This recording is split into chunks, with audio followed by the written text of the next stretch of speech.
ਪੰਜਾਬ ਖੇਤੀ ਪ੍ਰਧਾਨ ਸੂਬਾ ਹੈ, ਪਰ ਖੇਤੀ ਕਰਨ ਵਾਲੇ ਕਰਜ਼ਾਈ ਕਿਉਂ ਨੇ? ਖੇਤੀ ਕਰਨ ਵਾਲੇ ਖੁਦਕਸ਼ੀਆਂ ਕਿਉਂ ਕਰਦੇ ਨੇ? ਇਹਨਾਂ ਸਵਾਲਾਂ ਦਾ ਜਵਾਬ ਅੱਜ ਤੱਕ ਨਹੀਂ ਮਿਲਿਆ।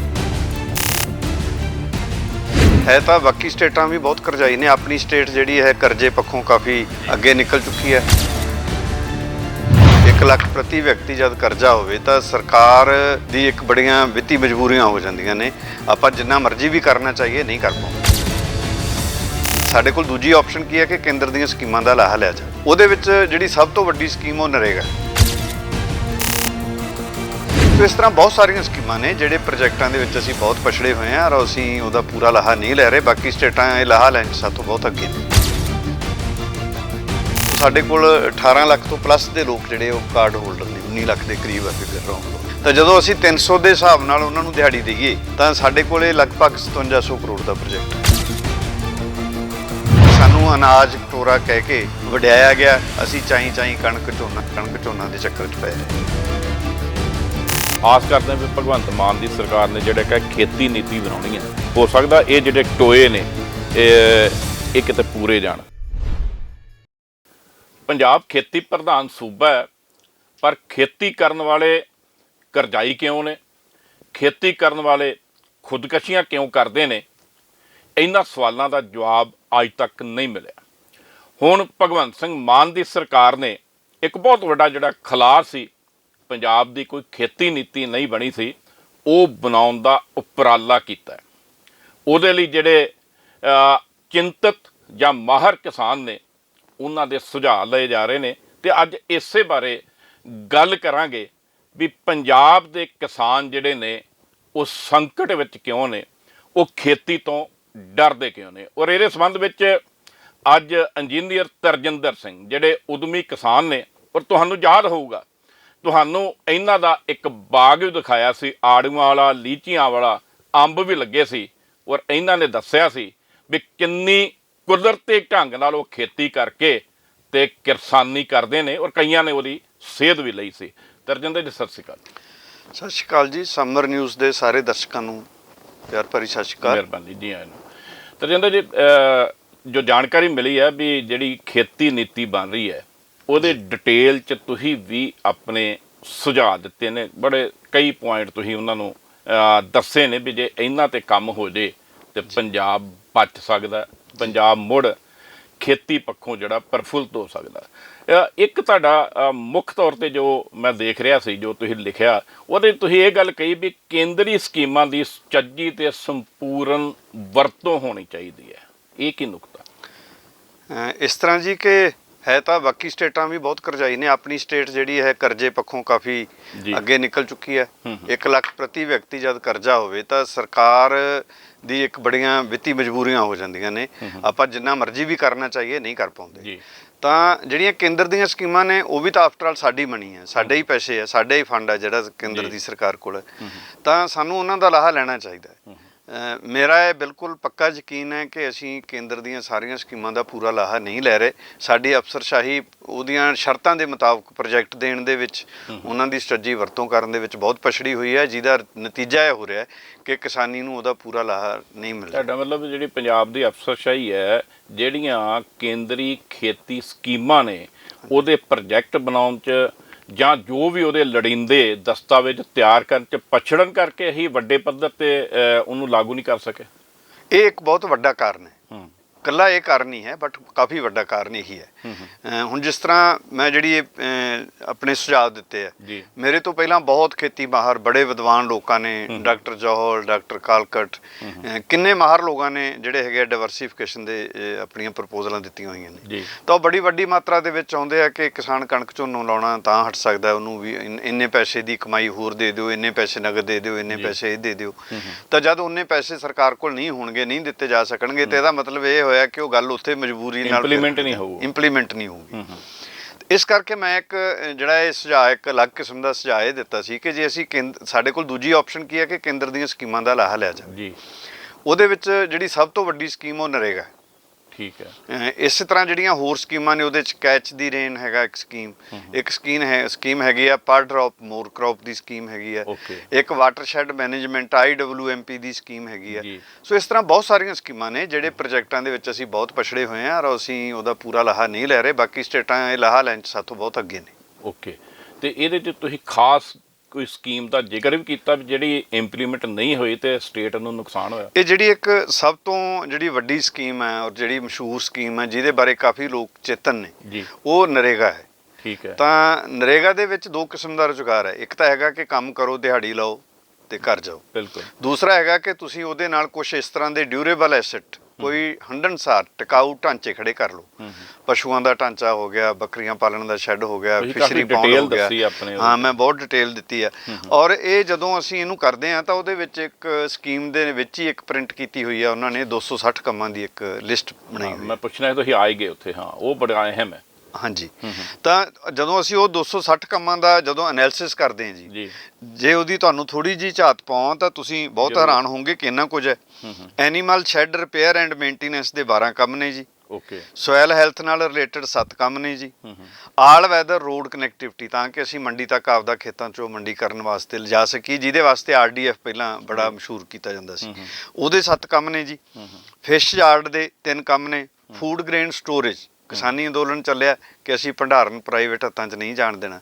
ਨਰੇਗਾ ਦੇ ਵਿੱਚ 250 ਮੀਟ੍ਰਿਕ ਟਨ ਤੇ 500 ਮੀਟ੍ਰਿਕ ਟਨ ਦੇ ਸ਼ੈੱਡ ਫ੍ਰੀ ਮਿਲਦੇ ਨੇ, ਪਰ ਅਸੀਂ ਉੱਥੇ ਬਹੁਤ ਪਛੜੇ ਹੋਏ ਹਾਂ। ਮੇਰੀ ਜਾਣਕਾਰੀ ਮੁਤਾਬਕ ਪੰਜਾਬ 'ਚ ਇੱਕ ਵੀ ਨਹੀਂ ਬਣਿਆ। ਸੋ ਅਸੀਂ ਕੋਆਪਰੇਟਿਵ, ਸੈਲਫ ਹੈਲਪ ਗਰੁੱਪ ਤੇ ਉਦਮ ਕਰਕੇ ਜਦੋਂ ਤੱਕ ਅਸੀਂ ਸਟੋਰੇਜ ਦੀ ਇੱਕ ਲਾਹਾ ਹੀ ਨਹੀਂ ਲੈ ਰਹੇ ਤਾਂ ਅਸੀਂ ਕਿਸ ਤਰ੍ਹਾਂ ਅੱਗੇ ਚੱਲ ਪਾਵਾਂਗੇ। ਇਸੇ ਤਰ੍ਹਾਂ ਸਰ ਜੀ ਲਿਸਟ ਬੜੀ ਸੁਣਨ ਵਾਲੀ ਹੈ ਕਿ ਸਾਡੇ ਕੁਝ ਇਲਾਕੇ ਜਿਹੜੇ ਡਰੇਨੇਜ ਦੀ ਜਿਹੜੇ ਉਹਦੇ 'ਚ ਠੀਕ ਇੰਤਜ਼ਾਮ ਨਹੀਂ ਹੈਗੇ। ਤਾਂ 8 ਕੰਮ ਡਰੇਨੇਜ ਦੇ ਨੇ। ਗਰਾਊਂਡ ਵਾਟਰ ਸੋਰਸ ਦੇ 8 ਕੰਮ ਨੇ। 24 ਕੰਮ ਜਿਹੜੇ ਨਹਿਰਾਂ ਨਾਲ, ਸੂਇਆਂ ਨਾਲ, ਕੱਸੀਆਂ ਨਾਲ, ਖਾਲਿਆਂ ਨਾਲ ਸੰਬੰਧਿਤ ਨੇ, ਉਹਨਾਂ ਦੇ ਰੈਗੂਲੇਸ਼ਨ, ਪੁਲ, ਬ੍ਰਿਜਸ, ਫਾਲ, ਇਹ ਸਾਰੇ ਬਣ ਸਕਦੇ ਨੇ। ਉਹਦੀ ਪ੍ਰੋਵੀਜ਼ਨ ਹੈਗੀ ਹੈ। ਸੋਇਲ ਵਾਟਰ ਕੰਜ਼ਰਵੇਸ਼ਨ ਇੱਕ ਸਾਡਾ ਇਹੋ ਜਿਹਾ ਮਹਿਕਮਾ ਹੈ, ਸੋਇਲ ਐਂਡ ਵਾਟਰ ਕੰਜ਼ਰਵੇਸ਼ਨ ਅਸੀਂ ਬਚਾਉਣਾ ਹੈ। ਤਾਂ ਉਹਦੇ 69 ਕੰਮ 260 ਦੇ ਵਿੱਚੋਂ 260 ਚੋਂ 69 ਕੰਮ ਇਕੱਲੇ ਸੋਇਲ ਕੰਜ਼ਰਵੇਸ਼ਨ ਦੇ ਕਰਨ ਵਾਲੇ ਕੰਮ ਨੇ। ਨਹੀਂ ਹੋ ਰਹੇ, ਬੜੇ ਪਛੜੇ ਹੋਏ ਹਾਂ ਅਸੀਂ। ਲੈਂਡ ਰੀਕਲੇਮੇਸ਼ਨ ਦੇ 6 ਕੰਮ ਨੇ, ਨਹੀਂ ਹੋ ਰਹੇ। ਪਲਾਂਟੇਸ਼ਨ ਦੇ 50 ਕੰਮ ਨੇ, ਔਰ ਪਲਾਂਟੇਸ਼ਨ ਦੇ ਵਿੱਚ ਬਾਗਬਾਨੀ, ਐਗਰੋ ਫੋਰੈਸਟਰੀ, ਲਾਈਵ ਫੈਂਸਿੰਗ, ਪਹਾੜੀ ਇਲਾਕਿਆਂ ਦੇ ਵਿੱਚ ਕੋਈ ਇਸ ਤਰ੍ਹਾਂ ਦੀ ਕੰਡੇਦਾਰ ਝਾੜੀਆਂ ਜਾਂ ਕੁਝ ਬੂਟੇ ਲਾ ਦਿੱਤੇ ਜਾਣ ਜਿਹਦੇ ਨਾਲ ਜੰਗਲੀ ਜਾਨਵਰ ਨੁਕਸਾਨ ਨਾ ਕਰਨ। ਸੋ ਇਹ ਬੜੇ ਆਰਾਮ ਨਾਲ ਫ੍ਰੀ 'ਚ ਹੋ ਸਕਦਾ। ਅਸੀਂ ਇਹਦੇ 'ਚ ਬਹੁਤ ਪਛੜੇ ਹੋਏ ਹਾਂ। ਸੋ 260 ਕੰਮਾਂ 'ਚੋਂ 179 ਕੰਮ ਨੇ ਜਿਹੜੇ ਉਹ ਸਿੱਧੇ ਤੌਰ 'ਤੇ ਖੇਤੀ ਨਾਲ ਜੁੜੇ ਹੋਏ ਆ। ਅਸੀਂ ਪਛੜੇ ਹੋਏ ਹਾਂ, ਸਾਡੀਆਂ ਸਕੀਮਾਂ ਪਛੜੀਆਂ ਹੋਈਆਂ ਨੇ। ਸਾਡੀ ਜਿਹੜੀ ਜਾਂ ਤਾਂ ਇਹ ਕਹਿ ਲਓ ਕਿ ਅਫਸਰਸ਼ਾਹੀ ਚੇਤਨਾ ਲਿਆਉਣੀ ਨਹੀਂ ਚਾਹੁੰਦੀ, ਕਿ ਉਹਨਾਂ ਨੂੰ ਇਹ ਹੈ ਕਿ ਜਿੰਨਾ ਲੋਕ ਚੇਤਨ ਹੋਣਗੇ ਸਾਡੇ ਕੋਲ ਆ ਕੇ ਸਕੀਮਾਂ ਦੀ ਮੰਗ ਕਰਨਗੇ। ਇੱਕ ਤਰਜਿੰਦਰ ਤੁਸੀਂ ਇਹ ਵੀ ਗੱਲ ਕਹੀ ਵੀ 100 ਦਿਨ ਰੁਜ਼ਗਾਰ ਜਿਹੜਾ ਸਾਲ 'ਚ ਮਿਲਣਾ ਚਾਹੀਦਾ, ਮਗਨਰੇਗਾ ਸਕੀਮ ਤਹਿਤ ਹੁਣ ਨਹੀਂ ਮਿਲਦਾ। ਹੁਣ ਇਸ ਤਰ੍ਹਾਂ ਜੀ ਕਿ ਸਾਡੇ ਕੋਲ ਜੇ ਅਸੀਂ ਗਰੰਟਿਡ ਐਕਟ ਹੈ, ਇਹ ਐਕਟ ਹੈ ਜਿਹੜਾ ਗਰੰਟੀ ਕਰਦਾ ਹੈ ਕਿ ਬੰਦੇ ਨੇ ਜਿਹਨੇ ਕਾਰਡ ਬਣਾ ਲਿਆ ਜਦੋਂ ਵੀ ਉਹ ਮੰਗ ਕਰੇ, ਜਿਹੜੇ ਦਿਨਾਂ ਦੀ ਮੰਗ ਕਰੇ ਉਹਨਾਂ ਦਿਨਾਂ ਦੇ ਵਿੱਚ ਰੁਜ਼ਗਾਰ ਦੇਣਾ ਔਰ 100 ਦਿਨ ਦੇਣਾ। ਸਰ ਇੰਨੀ ਆਪਸ਼ਨ ਹੈਗੀ, ਇੰਨੀ ਐਕਟ ਦੇ ਵਿੱਚ ਬਾਈਂਡਿੰਗ ਹੈ। ਐਂਟਾਈਟਲਡ ਹੈ ਬੰਦਾ ਜਿਹੜਾ ਜੌਬ ਕਾਰਡ ਬਣਵਾ ਲੈਂਦਾ। ਓਕੇ। ਤਾਂ ਹੋ ਕੀ ਰਿਹਾ ਕਿ ਅਸੀਂ ਬੜੀ ਮੁਸ਼ਕਲ ਦੇ ਨਾਲ ਇਹਦਾ ਦੇਖੋ ਪੋਟੈਂਸ਼ੀਅਲ ਕਿੱਡਾ ਵੱਡਾ। ਪਹਿਲੀ ਗੱਲ ਸਭ ਤੋਂ ਪੈਸੇ ਦੀ ਐਕਸਪਲੋਰ ਕਰੀਏ ਆਪਾਂ ਕਿ ਸਾਡੇ ਕੋਲ ਸੰਭਾਵਨਾ ਕਿੱਡੀ ਵੱਡੀ ਹੈ। ਤਾਂ ਅਸੀਂ ਜਦੋਂ ਇਹਨਾਂ ਲੋਕਾਂ ਨੂੰ, ਸਾਡੇ ਕੋਲ 18 ਲੱਖ ਤੋਂ ਪਲੱਸ ਦੇ ਲੋਕ ਜਿਹੜੇ ਉਹ ਕਾਰਡ ਹੋਲਡਰ ਨੇ, 19 ਲੱਖ ਦੇ ਕਰੀਬ ਹੈ ਫਿਗਰ ਰਾਉਂਡ। ਓਕੇ। ਤਾਂ ਜਦੋਂ ਅਸੀਂ 300 ਦੇ ਹਿਸਾਬ ਨਾਲ ਉਹਨਾਂ ਨੂੰ ਦਿਹਾੜੀ ਦੇਈਏ ਤਾਂ ਸਾਡੇ ਕੋਲ ਇਹ ਲਗਭਗ 5700 ਕਰੋੜ ਦਾ ਪ੍ਰੋਜੈਕਟ ਹੈ। ਤਾਂ ਜਦ ਅਸੀਂ ਇਹਦੇ ਨਾਲ ਐਡ ਕਰਨਾ ਹੈ ਮਟੀਰੀਅਲ, ਕਿਉਂਕਿ ਉਹਨਾਂ ਨੂੰ ਸੀਮੈਂਟ, ਇੱਟਾਂ, ਬਜਰੀ ਵੀ ਅਸੀਂ ਦੇਣੀ ਹੈ 60-40 ਦੀ ਰੇਸ਼ੋ ਨਾਲ, ਤੇ 9000 ਕਰੋੜ ਦਾ ਸਾਡੇ ਕੋਲ ਸੰਭਾਵਨਾ ਹੈ। ਔਰ ਉਹਦੇ 'ਚੋਂ ਇਸ ਸਾਲ ਕੁਛ ਪਿਛਲੇ ਸਾਲਾਂ ਦੀਆਂ ਪੇਮੈਂਟਾਂ ਕਰ ਰਹੀਆਂ ਸੀ ਮਟੀਰੀਅਲ ਦੀਆਂ, ਕਾਂਗਰਸ ਸਮੇਂ ਦੀਆਂ ਜਿਹੜੀਆਂ ਕੁਛ ਪੈਂਡਿੰਗ ਸੀਗੀਆਂ, ਲਾਇਬਿਲਿਟੀ ਖੜੀਆਂ ਕਰਕੇ ਗਏ। ਤਾਂ ਬੜੀ ਮੁਸ਼ਕਲ ਨਾਲ ਅਸੀਂ 1300 ਦੇ ਕਰੀਬ ਗਏ। 1350 ਕਰੋੜ ਦੇ ਕਰੀਬ ਗਏ, 9000 ਕਰੋੜ ਦੇ ਅਗੇਂਸਟ। ਤਾਂ ਐਡਾ ਵੱਡਾ ਇੱਕ ਸਾਡੇ ਕੋਲ ਗੁੰਜਾਇਸ਼ ਪਈ ਹੈ ਕਿ ਜਿਹੜੀ ਅਸੀਂ ਹੋਰ ਇਹਦੀ ਸੰਭਾਵਨਾਵਾਂ ਤਲਾਸ਼ ਸਕਦੇ ਹਾਂ, ਇਹਨਾਂ ਫੰਡਾਂ ਦੀ ਵਰਤੋਂ ਵਾਸਤੇ ਇਹਨਾਂ ਨੂੰ ਵਰਤੋਂ 'ਚ ਲਿਆ ਸਕਦੇ ਹਾਂ। ਤਾਂ ਜੇ ਅਫਸਰਸ਼ਾਹੀ ਸਾਰੀ ਲੱਗ ਜਾਵੇ ਤਾਂ ਕਿਉਂ ਨਹੀਂ ਹੋ ਸਕਦਾ, ਇਹ ਕੰਮ ਹੋ ਸਕਦਾ। ਸਾਡੀਆਂ ਨਹਿਰਾਂ ਦੀ ਹਾਲਤ ਮਾੜੀ ਹੈ, ਸਾਡੀਆਂ ਡਰੇਨਾਂ ਦੀ ਹਾਲਤ ਮਾੜੀ ਹੈ। ਬੜੀ ਹੈਰਾਨੀ ਦੀ ਗੱਲ ਹੈ ਵੀ ਜੇ 9000 ਕਰੋੜ ਸਾਡੇ ਕੋਲ ਹੈਗਾ ਤੇ ਸਾਡੀ ਅਫਸਰਸ਼ਾਹੀ ਉਹਨੂੰ ਵਰਤਣ ਦੇ ਸਮਰੱਥ ਨਹੀਂ ਗੀ। ਐਕਚੁਅਲੀ ਜਿੰਨੀ ਜਿਹੜੀ ਜਨਤਾ ਭੋਲੀ ਹੋਊਗੀ, ਆਪਣੇ ਹੱਕਾਂ ਤੋਂ ਵਾਕਫ ਨਹੀਂ ਹੋਊਗੀ, ਤੇ ਅਫਸਰਸ਼ਾਹੀ ਬੜੇ ਆਰਾਮ ਨਾਲ ਦਫ਼ਤਰਾਂ 'ਚ ਟਾਈਮ ਪਾਸ ਕਰੂਗੀ। ਜਦੋਂ ਲੋਕ ਸੁਚੇਤ ਹੋ ਜਾਣਗੇ ਤੇ ਆ ਕੇ ਤੰਗ ਕਰਨਗੇ, ਸਾਡਾ ਆਹ ਕੰਮ ਕਰੋ ਜੀ, ਆਹ ਕਰੋ ਜੀ। ਸੋਸ਼ਲ ਮੀਡੀਆ ਨੇ ਕਾਫੀ ਸੁਚੇਤ ਕਰਤਾ ਹੁਣ ਤੇ, ਹਾਂਜੀ, ਜਨਤਾ ਨੂੰ ਕਾਫੀ ਸੁਚੇਤ ਕਰਤਾ। ਨਹੀਂ ਸੁਚੇਤ ਹੈ ਨਹੀਂ ਨਾ, ਜੇ ਹੋਵੇ, ਜੇ ਜਨਤਾ ਵੀ ਸੁਚੇਤ ਹੋਵੇ, ਆਣ ਕੇ ਅਫਸਰਾਂ ਦੇ ਦੁਆਲੇ ਹੋਵੇ, ਤਾਂ ਫਿਰ ਉਹ ਕਿਉਂ ਨਾ ਕੰਮ ਕਰਨ, ਕਿਉਂ ਨਾ ਇਹ ਸਕੀਮ ਦੀ ਵਰਤੋਂ ਹੁੰਦੀ ਹੋਵੇ। ਉਹ ਖੱਜਲ ਖੁਆਰੀ ਇੰਨਾ ਕਰਦੇ ਨੇ, 2-4 ਦਿਨ ਜਿਹੜਾ ਆਦਮੀ ਆਉਂਦਾ ਘਰ ਬੈਠ ਜਾਂਦਾ ਨਿਰਾਸ਼ ਹੋ ਕੇ। ਓਕੇ, ਇਹਦਾ ਹੱਲ ਕੀ ਹੈ ਫਿਰ? ਇਹ ਤਾਂ ਬੜੀ ਵੱਡੀ ਤੁਸੀਂ ਗੱਲ ਦੱਸੀ ਹੈ ਵੀ ਜੇ 9000 ਕਰੋੜ ਚੋਂ ਆਪਾਂ 1300 ਜਾਂ 1350 ਕਰੋੜ ਹੀ ਖਰਚ ਕਰਦੇ ਆ, ਵਰਤਦੇ ਆ, ਤੇ ਇਹ ਤਾਂ ਬਹੁਤ ਵੱਡਾ ਲਾਸ ਹੈ। ਇਹ ਬਹੁਤ ਵੱਡਾ ਲਾਸ ਆ ਜੀ। ਇਹਦਾ ਹੱਲ ਇਹ ਹੈ ਕਿ ਜਿਹੜੀ ਖੇਤੀ ਨੀਤੀ ਬਣ ਰਹੀ ਹੈ, ਮੈਂ ਇਹ ਗੁਜ਼ਾਰਿਸ਼ ਕੀਤੀ ਸੀ ਜਿਹੜਾ ਆਪਣਾ ਫਾਰਮਰ ਕਮਿਸ਼ਨ ਡਾਕਟਰ ਸੁਖਪਾਲ ਜੀ ਚੇਅਰਮੈਨ ਨੇ, ਉੱਥੇ ਜਾ ਕੇ ਮੈਂ ਉਹਨਾਂ ਨੂੰ ਇਹ ਬੇਨਤੀ ਕੀਤੀ ਸੀ ਕਿ ਤੁਸੀਂ ਜਿਹੜੀ ਖੇਤੀ ਨੀਤੀ ਬਣਾ ਰਹੇ ਹੋ ਉਹਦੇ 'ਚ ਪਾਬੰਦ ਕਰੋ ਅਫਸਰਾਂ ਨੂੰ, ਅਫਸਰਾਂ ਦੀ ਜਵਾਬਦੇਹੀ ਤੈਅ ਹੋਵੇ। ਓਕੇ, ਕਿ ਉਹ ਮਿੱਥੇ ਟੀਚੇ, ਉਹਨਾਂ ਨੂੰ ਟੀਚੇ ਮਿੱਥ ਕੇ ਦਿਓ ਔਰ ਉਹਨਾਂ ਦੀ ਜਵਾਬਦੇਹੀ ਹੋਵੇ ਕਿ ਉਹ ਆਪਣੇ ਆਪਣੇ ਇਲਾਕਿਆਂ 'ਚ ਕੰਮ ਕਰਨ। ਤਾਂ ਜਿੰਨਾ ਚਿਰ ਉਹਨਾਂ ਤੇ ਜਵਾਬਦੇਹੀ ਤੈਅ ਨਹੀਂ ਹੋਵੇਗੀ, ਉਨੀ ਦੇਰ ਤੱਕ ਕੀ ਹੈ ਕਿ ਇੱਕ ਸਾਡੇ ਕੋਲ ਇੱਕ ਬਚਣ ਦਾ ਤਰੀਕਾ ਹੈ। ਬਚਣ ਦਾ ਤਰੀਕਾ ਕੀ ਹੈ ਕਿ ਜੀ ਨਰੇਗਾ ਤਾਂ ਪੰਚਾਇਤ ਮਤਾ ਪਾਊਗੀ ਤਾਂ ਹੀ ਕਰਾਂਗੇ। ਪੰਚਾਇਤ ਨੂੰ ਤਾਂ ਜਾਣਕਾਰੀ ਨਹੀਂ ਵਿਚਾਰੀ ਨੂੰ, ਪੰਚਾਇਤ ਤਾਂ ਅਣਜਾਣ ਨੇ, ਉਹਨਾਂ ਨੂੰ ਤਾਂ ਇਸ ਗੱਲ ਦੀ ਨਾ ਕੋਈ ਟੈਕਨੀਕਲ ਸਪੋਰਟ ਹੈ, ਨਾ ਫਾਈਨੈਂਸ਼ੀਅਲ ਸਪੋਰਟ ਹੈ, ਨਾ ਅਫਸਰ ਉੱਥੇ ਪੰਚਾਇਤਾਂ ਦੇ ਜਾ ਕੇ ਗ੍ਰਾਮ ਸਭਾਵਾਂ 'ਚ ਜਾਂਦੇ ਆ। ਤਾਂ ਉਹ ਜਿੰਨੇ ਜੇ ਕੋਈ ਸਰਪੰਚ ਉਦਮੀ ਹੈਗੇ ਆ ਤੇ ਆਪਣਾ ਕੰਮ ਕਰਵਾ ਰਹੇ ਨੇ, ਦੂਜਿਆਂ ਦੇ ਨਹੀਂ ਹੋ ਰਹੇ। ਓਕੇ, ਤਾਂ ਜੇ ਇਹਨੂੰ ਖੇਤੀ ਨੀਤੀ ਦੇ ਵਿੱਚ ਤੁਸੀਂ ਜਵਾਬਦੇਹੀ ਤੈਅ ਕਰ ਦਿਓ ਤੇ ਹਰੇਕ ਅਫਸਰ ਨੂੰ ਪਤਾ ਹੋਵੇ ਕਿ ਮੇਰੀਆਂ ਪ੍ਰਮੋਸ਼ਨਾਂ, ਮੇਰੀ ਟਰਾਂਸਫਰ, ਮੈਂ ਤਾਂ ਹੀ ਕੰਫਰਟੇਬਲ ਰਹੂੰਗਾ ਜੇ ਜਨਤਾ ਦੇ ਕੰਮ ਕਰੂੰਗਾ। ਤੇ ਇਹਨੂੰ ਖੇਤੀ ਨੀਤੀ 'ਚ ਪਾਬੰਦ ਕੀਤਾ ਜਾਣਾ ਚਾਹੀਦਾ। ਉਸ ਤਰ੍ਹਾਂ ਕੋਈ ਹੱਲ ਨਹੀਂ ਤਾਂ ਅਫਸਰ ਆਰਾਮ ਨਾਲ ਆਪਣਾ ਟਾਈਮ ਪਾਸ ਕਰ ਰਹੇ ਨੇ। ਮੈਂ ਦੇਖਿਆ ਤੁਸੀਂ ਆਪਣੀ ਜਿਹੜੀ ਸੁਝਾਅ ਦਿੱਤੇ, ਭੂਮੀ ਰੱਖਿਆ ਵਿਭਾਗ ਦੀ ਵੀ ਬਕਾਇਦਾ ਜ਼ਿਕਰ ਕੀਤਾ ਵੀ ਉਹਦੀ ਕੀ ਭੂਮਿਕਾ ਹੋਣੀ ਚਾਹੀਦੀ ਹੈ। ਇਸ ਤਰ੍ਹਾਂ ਜੀ ਕਿ 260 ਕੰਮਾਂ ਦੇ ਵਿੱਚੋਂ ਜਿਹੜੇ 69 ਨੇ ਉਹ ਸੋਇਲ ਕੰਜ਼ਰਵੇਸ਼ਨ ਵਿਭਾਗ ਦੇ ਕਰਨ ਵਾਲੇ ਕੰਮ ਨੇ। ਸੋਇਲ ਐਂਡ ਵਾਟਰ ਕੰਜ਼ਰਵੇਸ਼ਨ ਸਾਡੀ ਸਭ ਤੋਂ ਵੱਡੀ ਸਮੱਸਿਆ ਹੈ ਕਿ ਸਾਡੇ ਜਿਹੜੀਆਂ ਕੋਈ ਨਦੀਆਂ ਨਾਲਿਆਂ 'ਚ ਮਿੱਟੀ ਆ ਰਹੀ ਹੈ, ਉਹ ਆਈ ਕਿੱਥੋਂ? ਪਹਾੜੀਆਂ 'ਚੋਂ ਆਈ ਜੀ। ਇਹਦਾ ਮਤਲਬ ਸੋਇਲ ਉੱਥੇ ਕੰਜ਼ਰਵ ਨਹੀਂ ਕੀਤੀ ਗਈ। ਅਸੀਂ ਜਾ ਕੇ ਹੜ੍ਹ ਰੋਕਦੇ ਹਾਂ ਕਪੂਰਥਲੇ, ਹੜ੍ਹ ਰੋਕਦੇ ਹਾਂ ਜਲੰਧਰ, ਜਾ ਕੇ ਹੜ੍ਹ ਰੋਕਦੇ ਹਾਂ ਬਠਿੰਡੇ ਆ ਗਿਆ ਜੀ। ਇਹ ਹੜ੍ਹ ਆਇਆ ਕਿੱਥੋਂ? ਇਹ ਸਾਰਾ ਸੈਮੀ ਹਿਲੀ ਏਰੀਆ 'ਚੋਂ ਆਇਆ, ਸ਼ਿਵਾਲਿਕ ਪਹਾੜੀਆਂ 'ਚੋਂ ਆਇਆ। ਉੱਥੇ ਤਾਂ ਰੋਕਿਆ ਨਹੀਂ ਜਾ ਰਿਹਾ। ਉੱਥੇ ਸੋਇਲ ਕੰਜ਼ਰਵੇਸ਼ਨ ਦੇ ਕਰਨ ਵਾਲੇ ਕੰਮ ਨੇ। ਜੇ ਉਹ ਨਰੇਗਾ ਦੇ ਪਿੱਛੇ ਤਹਈਆ ਕਰ ਲੈਣ, ਸਾਰਾ ਪਾਣੀ ਉੱਚੀਆਂ ਇਲਾਕਿਆਂ ਦੇ ਵਿੱਚ ਰੋਕ ਲਿਆ ਜਾਵੇ ਤੇ ਉਹਨੂੰ ਲੋੜ ਅਨੁਸਾਰ ਸਿੰਚਾਈ ਦੀ ਵਰਤੋਂ 'ਚ ਲਿਆਂਦਾ ਜਾਵੇ, ਰੀਚਾਰਜ ਕੀਤਾ ਜਾਵੇ, ਤਾਂ ਨਾ ਹੜ੍ਹ ਆਉਣ, ਨਾ ਕਿਸੇ ਦੀਆਂ ਫਸਲਾਂ ਦਾ ਨੁਕਸਾਨ ਹੋਵੇ, ਨਾ ਫਿਰ ਉਹਦੇ ਨਾਲ ਜੋੜ ਲਈ ਇੱਕ ਹੋਰ ਤੁਹਾਡਾ ਪੁਆਇੰਟ ਹੈਗਾ ਵੀ 19 ਨੀਮ ਪਹਾੜੀ ਇਲਾਕਿਆਂ ਦਾ ਵਾਟਰਸ਼ੈਡ ਪ੍ਰਬੰਧ ਕੀਤਾ ਜਾਵੇ। ਤੁਸੀਂ ਉਹਦੇ ਨਾਲ ਜੋੜ ਕੇ ਗੱਲ ਕਰਦੇ ਜੀ? ਹਾਂਜੀ, ਮੈਂ ਉਹਦੇ ਨਾਲ ਜੋੜ ਕੇ। ਇਹ ਥੋੜੀ ਡਿਟੇਲ ਦੱਸੋ, ਆਮ ਬੰਦੇ ਦੇ ਸਮਝ 'ਚ ਨਹੀਂ ਆ ਰਹੀ। ਹਾਂਜੀ, ਇਹ ਇਸ ਤਰ੍ਹਾਂ ਜੀ ਕਿ ਨਰੇਗਾ ਦੀ ਪਾਲਿਸੀ ਦੇ ਵਿੱਚ ਇਲਾਕਿਆਂ ਨੂੰ ਜਿੱਥੇ ਅਸੀਂ ਨਹਿਰੀ ਪ੍ਰਬੰਧ ਦੇ ਚੁੱਕੇ ਹਾਂ, ਠੀਕ ਹੈ, ਉੱਥੇ ਸ਼ਰਤਾਂ ਹੋਰ ਨੇ। ਜਿੱਥੇ ਅਸੀਂ ਹਾਲੇ ਨਹਿਰੀ ਪ੍ਰਬੰਧ ਨਹੀਂ ਦੇ ਸਕੇ ਉੱਥੇ ਸ਼ਰਤਾਂ ਹੋਰ ਨੇ। ਸੋ ਜਿਹੜੇ ਸਾਡੇ ਨੀਮ ਪਹਾੜੀ ਇਲਾਕੇ 19 ਬਲਾਕ ਪੈਂਦੇ ਨੇ, ਜਦੋਂ ਆਪਾਂ ਅੰਬਾਲੇ ਦੇ ਨਾਲ ਤੋਂ ਸ਼ੁਰੂ ਕਰ ਲਈਏ ਤਾਂ ਇਹ ਡੇਰਾ ਬੱਸੀ, ਇੱਥੋਂ ਅੱਗੇ ਮੋਹਾਲੀ, ਜੀਰਕਪੁਰ, ਹੋਰ ਅੱਗੇ ਜਾ ਕੇ ਰੋਪੜ, ਗੜ੍ਹਸ਼ੰਕਰ, ਅਨੰਦਪੁਰ ਸਾਹਿਬ, ਨੰਗਲ ਤੱਕ, ਤੇ ਅੱਗੇ ਜਾ ਕੇ ਜਿਹੜੀ ਸਾਡੀ ਬੈਲਟ ਆ ਪਠਾਨਕੋਟ ਤੱਕ, ਧਾਰ ਬਲਾਕ ਤੱਕ, ਇਹ 6 ਜ਼ਿਲ੍ਹਿਆਂ ਦੇ 19 ਬਲਾਕ ਨੇ। ਜੇ ਅਸੀਂ ਇੱਥੇ ਇਹਨੂੰ ਕਹਿੰਦੇ ਟੈਕਨੀਕਲੀ ਅਨਕਮਾਂਡ ਜਿਹੜੇ ਨਹਿਰੀ ਜੇ ਪਾਣੀ ਦੀ ਸਿੰਚਾਈ ਥੱਲੇ ਨਹੀਂ ਆਏ, ਤਾਂ ਇੱਥੇ ਅਨਲਿਮਿਟਿਡ ਸਕੋਪ ਹੈ। ਇੱਥੇ ਨਰੇਗਾ ਨੂੰ ਇੰਨੀ ਸੁਚੱਜੀ ਵਰਤੋਂ ਕੀਤੀ ਜਾ ਸਕਦੀ ਹੈ। ਔਰ ਇੱਥੇ ਦੇਖੋ, ਜਿਸ ਤਰ੍ਹਾਂ ਮੈਂ ਇੱਕ ਉਦਾਹਰਨ ਦੇ ਕੇ ਸਪਸ਼ਟ ਕਰਨਾ ਚਾਹੁੰਦਾ ਕਿ ਫਰਜ਼ ਕਰੋ ਅਸੀਂ ਕੋਈ ਵਾਟਰਸ਼ੈਡ ਮਤਲਬ ਉਹ ਇਲਾਕਾ ਜਿਹੜਾ ਪਾਣੀ ਇੱਕ ਥਾਂ ਇਕੱਠਾ ਹੁੰਦਾ, ਤਾਂ ਜੇ ਅਸੀਂ ਉਹਦੀ ਮੈਨੇਜ ਕਰਨਾ ਚਾਹੀਏ, ਜੇ ਅਸੀਂ 100 ਏਕੜ ਵਾਲੇ ਕਿਸਾਨ ਨੂੰ ਛੱਡ ਕੇ 5 ਏਕੜਾਂ ਵਾਲੇ ਦਾ ਕਰਦੇ ਰਵਾਂਗੇ, ਤਾਂ ਉਹਦੇ ਨਾਲ ਕੀ ਹੋਣਾ ਕਿ 100 ਏਕੜ ਵਾਲੇ ਦਾ ਜਦ ਪਾਣੀ ਇਕੱਠਾ ਹੋ ਕੇ ਆਏਗਾ, 5 ਏਕੜਾਂ ਵਾਲੇ ਦਾ ਵੀ ਰੋੜ ਕੇ ਲੈ ਜਾਏਗਾ। ਇਸ ਕਰਕੇ ਉੱਥੇ ਸ਼ਰਤ ਹੈ ਕਿ 100 ਏਕੜ ਵਾਲੇ ਦੇ ਖੇਤ 'ਚ ਵੀ ਸਾਰੇ ਕੰਮ ਕਰਨੇ।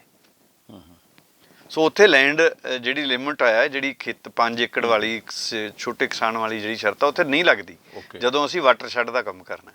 ਤਾਂ ਜੇ ਅਸੀਂ ਸਰਸਾ ਨਦੀ, ਸਵਾਨ ਨਦੀ, ਕੁੰਡਲੂ, ਲੋਟਣ, ਇਹ ਸਾਰੀਆਂ ਖੱਡਾਂ, ਕੀਰਤਪੁਰ ਵਾਲੀ ਇਹ ਸਾਂਭ ਲਈਏ, ਤਾਂ ਹੜ੍ਹ ਵੀ ਜ਼ੀਰੋ ਹੋ ਜਾਏਗਾ ਤੇ ਸਾਡਾ ਪਾਣੀ ਵੀ ਉੱਚੇ ਇਲਾਕਿਆਂ 'ਚ ਸਾਂਭਿਆ ਜਾਏਗਾ। ਨਰੇਗਾ ਇਹਦੇ 'ਚ ਅਨਲਿਮਿਟਿਡ ਹੈ, ਛੋਟੇ ਡੈਮ ਜਿੰਨੇ ਮਰਜ਼ੀ ਬਣਾਏ ਜਾ ਸਕਦੇ। ਤੁਹਾਡਾ ਨਹੀਂ, ਮੈਂ ਪੈਸੇ ਦੀ ਗੱਲ ਕਰਨਾ, ਜਿਹੜਾ ਫੰਡ ਆ ਤੁਹਾਡਾ ਮਤਲਬ ਉੱਥੋਂ ਹੀ ਕਵਰ ਹੋ ਜਾਏਗਾ? ਉੱਥੇ ਹੀ ਬਿਲਕੁਲ ਸਾਰਾ ਪੈਸਾ ਉੱਥੇ ਵਰਤ ਸਕਦਾ। ਬੜੀ ਤੁਸੀਂ ਵੱਡੀ ਗੱਲ ਦੱਸ ਰਹੇ ਜੀ। ਹਾਂਜੀ, ਵੀ ਜੇ 13,500 ਕਰੋੜ ਅਸੀਂ ਵਰਤਦੇ 9,000 ਕਰੋੜ ਤੋਂ, ਤੇ ਜੇ ਇਦਾਂ ਦੇ ਪ੍ਰੋਜੈਕਟ ਇੰਪਲੀਮੈਂਟ ਹੋ ਜਾਣ ਤਾਂ ਤੁਹਾਡਾ ਮਤਲਬ ਉਹਦੇ 'ਚ ਸਾਰਾ ਕੁਝ ਨਿਬੜ, ਉਹਦੇ ਸਾਰਾ ਕੁਝ ਨਿਬੜ ਜਾਏਗਾ। ਤੁਹਾਡੇ ਇੱਕ ਤਾਂ ਇਹ ਹੈ ਕਿ ਦੇਖੋ, ਇੱਕ ਇਹੋ ਜਿਹੀ ਸਕੀਮ ਹੈ, ਇੱਕ ਦਿਨ ਹੱਸੇ ਬਹੁਤ ਕਿ ਗੱਲ ਚਲੋ ਥੋੜਾ ਲਾਈਟ ਵੀ ਹੋ ਜਾਵੇ, ਕਿ ਦੇਖੋ ਨਰੇਗਾ ਦੇ ਪੈਸੇ ਲੱਗ ਕਿੱਥੇ ਰਹੇ, ਜਦੋਂ 100 ਰੁਪਈਆ ਆਪਾਂ ਲਾਉਨੇ ਆ 60 ਰੁਪਏ ਮਜ਼ਦੂਰ ਨੂੰ ਦਿੰਨੇ, 40 ਰੁਪਏ ਮਟੀਰੀਅਲ ਦੇ ਜਾਂਦੇ ਆ। ਠੀਕ ਹੈ। 40 ਰੁਪਏ ਮਟੀਰੀਅਲ ਦੇ ਵਿੱਚੋਂ ਜਿਹੜਾ ਬੰਦਾ ਸੀਮੈਂਟ ਖਰੀਦੂਗਾ, ਇੱਟਾਂ ਖਰੀਦੂਗਾ, ਉੱਤੇ 28% GST ਹੈ। ਠੀਕ ਹੈ। ਸਟੇਟ ਨੇ ਲਾਏ 10 ਤੇ 28 ਦਾ ਅੱਧ ਵਾਪਸ ਆਏ 14। ਓਕੇ। ਅੱਧਾ ਟੈਕਸ ਗਵਰਨਮੈਂਟ ਆਫ ਇੰਡੀਆ ਨੂੰ ਚਲ ਜਾਣਾ, ਅੱਧਾ ਇਹ ਰਹਿ ਜਾਣਾ, ਤੇ ਵਾਪਸ ਆਏ 14, ਲਾਏ 10। ਜਿਹੜੀ ਹੋਰ ਮਜ਼ੇਦਾਰ ਗੱਲ ਆ, ਬੇਸ਼ੱਕ ਇਹਨੂੰ ਤੁਸੀਂ ਹਾਸੇ ਵਾਲੀ ਸਮਝੋ, ਕਿ ਜਿਹੜਾ ਜਦੋਂ ਮਜ਼ਦੂਰ ਕੋਲ ਪੈਸੇ ਜਾਂਦੇ ਤਾਂ ਕਿੱਥੇ ਖਰਚਦਾ ਹੈ। ਘਰ ਵਾਲੀ ਨੇ ਪਹਿਲਾਂ ਲੇਟ ਹੋਣਾ, ਉਹਨੇ ਕਹਿਣਾ ਮੈਂ ਨਰੇਗਾ ਦੇ ਕੰਮ ਤੇ ਜਾਣਾ, ਅੱਜ ਕੱਲ੍ਹ ਫੋਟੋਗ੍ਰਾਫੀ ਹੁੰਦੀ ਹੈ, ਕੈਮਰੇ ਅੱਗੇ ਹਾਜ਼ਰੀ ਲੱਗਦੀ ਹੈ, ਮੈਂ ਤਾਂ ਲੇਟ ਨਹੀਂ ਹੋਣਾ। ਉਹਦੇ ਘਰ ਵਾਲਾ ਕਹਿੰਦਾ ਮੈਂ ਬਾਜ਼ਾਰ ਜਾਂਦਾ ਜਾਂ ਸ਼ਹਿਰ ਜਾਂਦਾ ਤੈਨੂੰ ਤਾਂ ਛੱਡ ਕੇ ਜਾਊਂਗਾ, ਪਹਿਲਾਂ ਪੈਟਰੋਲ ਪਵਾ ਕੇ ਦੇ। ਤੇ ਸ਼ਾਮ ਨੂੰ ਉਹਨੇ ਜਿੱਦਣ ਉਹਨੂੰ ਬੀਬੀ ਨੂੰ ਤਨਖਾਹ ਮਿਲ ਗਈ, ਕਿਉਂਕਿ ਬੀਬੀਆਂ ਜ਼ਿਆਦਾ ਕੰਮ ਕਰ ਰਹੀਆਂ ਇਹਦੇ 'ਚ, ਤੇ ਉਹਨੇ ਫਿਰ ਉਹਦੇ ਤੋਂ ਸ਼ਰਾਬ ਵੀ ਪੀਣੀ ਹੈ। ਦੋਹੀਂ ਪਾਸੇ, ਇੱਕ ਪਾਸੇ 38 ਰੁਪਏ ਮਿਲਦੇ ਆ, ਇੱਕ ਪਾਸੇ 68 ਰੁਪਏ ਮਿਲਦੇ ਆ। ਸੋ ਮੈਂ ਤਾਂ ਪਹਿਲਾਂ 28 ਦੀ ਗੱਲ ਕਰਦਾ, ਸਰਕਾਰੀ ਖਜ਼ਾਨੇ 'ਚ ਹੀ ਚੱਲ ਜਾਣੇ ਆ।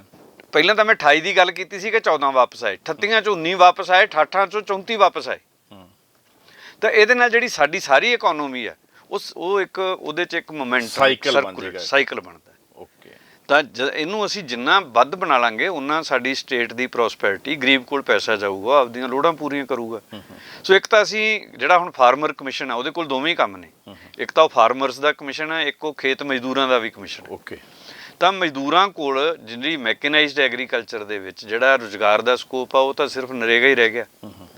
ਸੋ ਇੱਕ ਬਹੁਤ ਵਧੀਆ ਇਹਨੂੰ ਅਸੀਂ ਲਾਹਾ ਲੈ ਸਕਦੇ ਹਾਂ ਇਸ ਗੱਲ ਦਾ। ਪਰ ਤਰਿੰਦਰ ਜੀ, ਇਹ ਗੁੰਝਲਾਂ ਵਾਲੀਆਂ ਜਿਹੜੀਆਂ ਗੱਲਾਂ ਨੇ, ਵੈਸੇ ਗੁੰਝਲਾਂ ਮੈਨੂੰ ਲੱਗਦੀਆਂ ਹੋਣਗੀਆਂ, ਆਮ ਬੰਦੇ ਨੂੰ ਲੱਗਦੀਆਂ ਹੋਣਗੀਆਂ, ਪਰ ਜਿਹੜੇ ਅਫਸਰ ਨੇ, ਜਿਹੜੇ ਖੇਤੀਬਾੜੀ ਵਿਭਾਗ ਦੇ ਅਧਿਕਾਰੀ ਨੇ, ਸਿੰਚਾਈ ਵਿਭਾਗ ਦੇ ਅਧਿਕਾਰੀ ਨੇ, ਉਹਨਾਂ ਨੂੰ ਤਾਂ ਸਮਝ ਆਉਣੀਆਂ ਚਾਹੀਦੀਆਂ। ਇਹ ਦਹਾਕਿਆਂ ਤੋਂ ਕਿਉਂ ਉਲਝਿਆ ਪਿਆ ਤਾਣਾ? ਇਹ ਤਲੋਚਨ ਜੀ ਇੱਕ ਕੌੜਾ ਸੱਚ ਹੈ ਕਿ ਸਾਡੇ ਅਫਸਰਾਂ ਨੂੰ ਨਾ ਠੇਕੇਦਾਰਾਂ ਤੋਂ ਕੰਮ ਕਰਾਉਣ ਦਾ ਬੜਾ ਮੋਹ ਹੈ।